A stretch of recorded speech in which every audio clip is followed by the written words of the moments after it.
돈의 심리학 마이너스 모건 하우절이 밝히는 부의 진실. 돈은 숫자가 아니라 인간의 행동이다. 안녕하세요.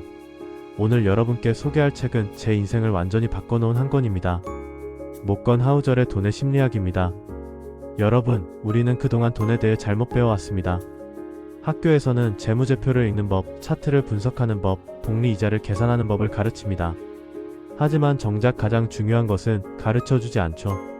바로 돈을 대하는 우리 인간의 심리입니다. 모건 하우절은 금융 전문가입니다. 하지만 그가 이 책에서 말하는 것은 차트나 숫자가 아닙니다.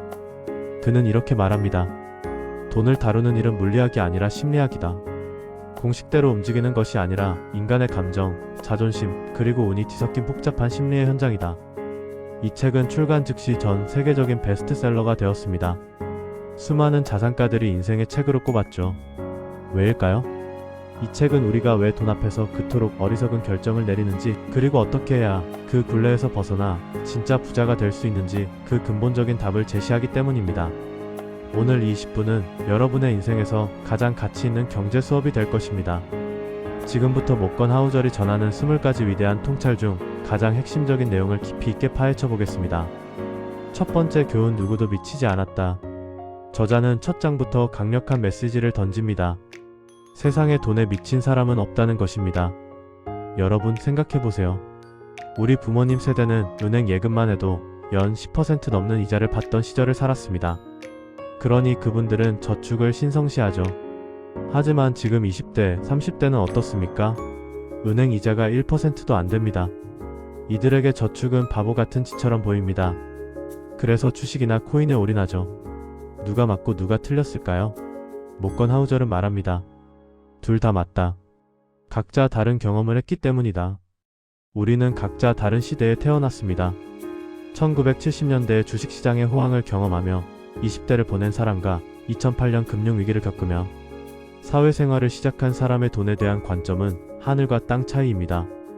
모건 하우절은 이렇게 말합니다. 사람들은 누구나 자신만의 경험이라는 렌즈를 통해 세상을 본다. 당신에게는 무모해 보이는 투자가 누군가에게는 생존을 위한 합리적 선택일 수 있습니다.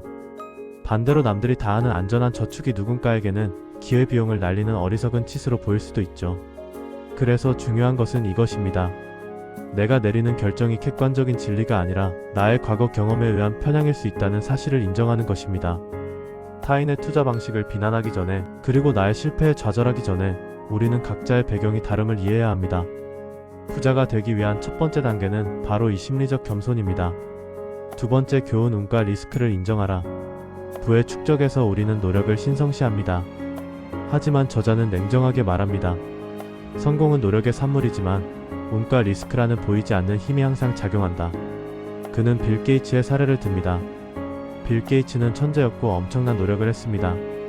하지만 그가 다녔던 고등학교에 당시 전 세계에 몇 대 없던 컴퓨터가 있었다는 사실, 즉 100만 분의 1의 확률인 운이 없었다면 지금의 마이크로소프트는 없었을지도 모릅니다. 더 놀라운 사실이 있습니다. 빌 게이츠의 고등학교 동창 중 켄트 에번스라는 친구가 있었습니다. 그는 빌 게이츠보다 더 뛰어난 프로그래머였다고 합니다. 하지만 그는 고등학교 때 산악사고로 죽었습니다. 이것이 리스크입니다. 모건 하우절은 말합니다. 빌 게이츠가 성공한 것을 보고 그의 기술만을 따라하면 안 된다. 그에게 작용한 운까지 따라할 수는 없기 때문이다. 이것은 노력을 폄하하려는 것이 아닙니다. 성공한 사람을 보며 그들의 전략만을 맹목적으로 따라하지 말라는 뜻입니다. 반대로 여러분이 실패했을 때도 마찬가지입니다. 그것이 전적으로 여러분의 실력이 부족해서가 아니라 통제할 수 없는 리스크가 작동했을 수 있습니다. 여기서 중요한 교훈이 나옵니다. 성공한 사람을 볼 때 운의 역할을 인정해야 겸손해집니다. 실패한 사람을 볼 때 리스크를 인정해야 연민을 가질 수 있습니다. 그리고 자신이 성공했을 때는 운을 생각해야 교만하지 않고, 실패했을 때는 리스크를 생각해야 좌절하지 않습니다. 운과 리스크를 인정할 때 비로소 우리는 결과에 일일비하지 않고 장기적인 전략을 세울 수 있습니다. 세 번째 교훈, 만족할 줄 알아야 부자다. 가장 위험한 것은 부의 기준이 계속해서 높아지는 것입니다. 모건 하우절은 라젠드라 굽타라는 억만장자 이야기를 들려줍니다. 그는 2011년 인사이더 거래로 기소되었습니다. 이미 수천억 원의 재산이 있었는데 왜 불법을 저질렀을까요? 저자는 말합니다. 그는 자기보다 더 부유한 사람들과 비교했기 때문이다. 연봉이 1억인 사람은 연봉 10억인 사람과 비교하고 10억인 사람은 다시 100억인 사람과 비교합니다. 이 비교의 게임에는 끝이 없습니다. 모건 하우절은 말합니다. 가장 어려운 금융 기술은 골대를 멈추는 것이다. 이미 충분한 것을 가졌음에도 불구하고 더 많은 것을 얻기 위해 자신이 가진 소중한 것, 즉 가족, 명예, 자유를 거는 것은 도박입니다. 책에는 이런 문장이 나옵니다. 돈을 버는 방법은 수없이 많지만 돈을 지키는 방법은 단 하나다. 바로 만족할 줄 아는 것이다. 여러분, 솔직히 생각해보세요. 지금 연봉이 3천만 원이면 5천만 원만 되면 행복할 것 같습니다. 5천이 되며 1억만 되면 됩니다. 1억이 되며 2억, 5억, 10억. 끝이 없습니다. 진정한 부자는 적당함이 어디인지 아는 사람입니다. 라스베이거스의 카지노에서 돈을 따는 유일한 방법은 돈을 땄을 때 바로 일어나는 것입니다. 여러분의 인생이라는 카지노에서도 마찬가지입니다. 자신만의 충분함의 선을 정하세요. 그 선을 넘는 욕심은 결국 여러분이 일군 모든 것을 앗아갈 리스크가 됩니다. 모건 하우절은 이렇게 경고합니다. 결코 충분하지 않다는 생각이야말로 부자를 파산시키는 가장 큰 위험이다. 네 번째 교훈, 복리와 시간의 마법. 모건 하우절은 워런 버핏의 성공 비결을 다시 정의합니다. 버핏은 훌륭한 투자자입니다. 하지만 그보다 더 중요한 것은 그가 10살 때부터 투자를 시작해 80년 넘게 시장에 머물렀다는 사실입니다. 놀라운 통계가 있습니다. 워런 버핏의 순자산은 844억 달러입니다. 우리 돈으로 약 100조 원이죠. 그런데 이 중 815억 달러, 즉 96%가 65세 이후에 만들어졌습니다. 만약 버핏이 60세에 은퇴했다면 그는 그저 성공한 투자자 정도로 기억됐을 겁니다. 하지만 그는 멈추지 않았고 복리의 마법이 일어났습니다. 그가 가진 부의 90% 이상은 환갑이 지난 뒤에 형성되었습니다. 이것이 바로 복리의 무서움이자 마법입니다. 모건 하우절은 이렇게 설명합니다. 복리의 놀라운 점은 그것이 직관에 반한다는 것이다. 우리 뇌는 선형적으로 생각하도록 진화했기 때문에 지수적 성장을 이해하지 못한다. 예를 들어볼까요? 매일 2배씩 증가하는 박테리아가 있습니다. 이 박테리아가 병을 가득 채우는데 30일이 걸립니다. 그럼 병의 절반을 채우는 데는 며칠이 걸릴까요? 15일? 아닙니다. 29일입니다. 29일까지는 병의 절반밖에 안 찼는데 마지막 하루 만에 나머지 절반이 채워집니다. 이것이 복리입니다. 처음에는 너무 느려서 지루합니다. 하지만 임계점을 넘으면 폭발적으로 증가합니다. 우리는 매년 50%의 수익률을 내는 기법을 찾으려 했습니다. 하지만 진짜 부자가 되는 법은 매년 10%의 수익률이라도 수십 년간 멈추지 않고 유지하는 것입니다. 저자는 강조합니다. 투자의 본질은 수익률 극대화가 아니라 파산하지 않고 오랫동안 살아남는 것이다. 지루함을 견디는 힘, 시장의 하락장에서도 도망가지 않고 버티는 인내심, 그것이 최고의 투자 기술입니다. 복리는 기다림을 먹고 자라는 나무라는 사실을 절대 잊지 마십시오. 다섯 번째 교훈, 부자처럼 보이기 vs 진짜 부자 되기. 모건 하우절은 이렇게 말합니다. 부를 과시하는 가장 쉬운 방법은 부를 써버리는 것이다. 그러면 부가 사라진다. 우리는 거리에서 페라리를 타고 가는 사람을 보면 와, 저 사람 부자다라고 생각합니다. 하지만 저자는 이렇게 말합니다. 그 페라리를 보면서 우리가 진짜 봐야 할 것은 그 차가 아니다. 그 차를 사지 않은 사람의 통장 잔고다. 진짜 부자는 보이지 않습니다. 왜냐하면 그들은 돈을 쓰지 않기 때문입니다. 돈을 쓰면 그건 더 이상 부가 아닙니다. 책에는 이런 문장이 나옵니다. 부는 눈에 보이지 않는다.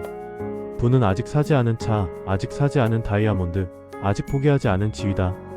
우리 사회는 소비를 부의 증거로 착각합니다. 하지만 실제로는 정반대입니다.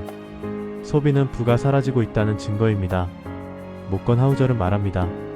진짜 부자가 되고 싶다면 부자처럼 보이려는 욕망을 버려라. 명품 가방, 비싼 차, 고급 시계. 이런 것들은 당신을 부자처럼 보이게 만들지만 실제로는 부자가 되는 것을 방해합니다. 반대로 진짜 부자는 어떻게 살까요? 검소하게 삽니다. 워런 버핏은 수십 년 된 집에 살고 맥도날드 아침 메뉴를 먹습니다. 왜요? 그는 부자처럼 보일 필요가 없으니까요. 그는 진짜 부자니까요. 여러분, 냉정하게 생각해보세요. 당신이 명품을 사는 이유는 뭡니까? 남들에게 보이려고 아닙니까?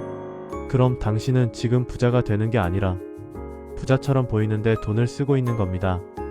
여섯 번째 교훈 저축은 수입에서 자존심을 뺀 것이다. 목건 하우절의 가장 강력한 통찰 중 하나가 이겁니다. 부를 쌓는 유일한 방법은 버는 것보다 적게 쓰는 것이다. 그리고 적게 쓰는 것은 소득과는 아무 관계가 없다. 그것은 겸손과 관계가 있다. 우리는 더 많이 벌어야 저축할 수 있다고 생각합니다. 하지만 현실은요? 연봉이 오르면 지출도 같이 오릅니다. 왜 그럴까요? 저자는 말합니다.